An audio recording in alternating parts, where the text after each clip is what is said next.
নিজের সন্তানের দাফনের টাকাও ছিল না, অথচ তিনি ছিলেন কাজী নজরুল ইসলাম। 1930 সালের এক রাত, 4 বছরের ছোট্ট বুলবুল নজরুলের সবচেয়ে আদরের ছেলে। অসাধারণ মেধাবী ছিল সে। বাবা যখন সুর তুলতেন, ছোট্ট বুলবুল বলে দিতে পারত কোন রাগ কোন সুর বাজছে। কিন্তু সেই রাতেই গুটি বসন্তে চলে গেল বুলবুল। নিঃশব্দ হয়ে গেল ঘরটা। একজন বাবা, চোখের সামনে নিজের সন্তানের নিথর দেহ, কিন্তু কাঁদারও সময় নেই।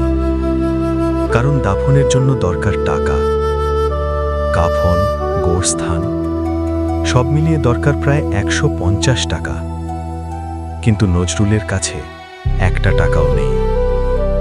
চেষ্টা শুরু হলো, এখানে সেখানে মানুষ পাঠানো হলো, লাইব্রেরিতে খবর গেল, কিন্তু টাকা জোগাড় হলো না। শুধু এক জায়গা থেকে এলো 35 টাকা। বাকিটা এখনো বাকি। ঘরে পড়ে আছে সন্তানের দেহ, আর একজন বাবা টাকার জন্য ছুটছে। শেষে তিনি গেলেন এক প্রকাশকের কাছে, আশা নিয়ে, শেষ ভরসা। প্রকাশক বললেন, এই মুহূর্তে একটা কবিতা লিখে দিন, তাহলেই টাকা পাবেন।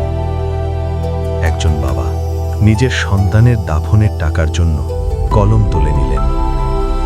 মনের ভেতরের সব কষ্ট, সব নীরব কান্না কাগজে ফুটে উঠল শব্দ হয়ে।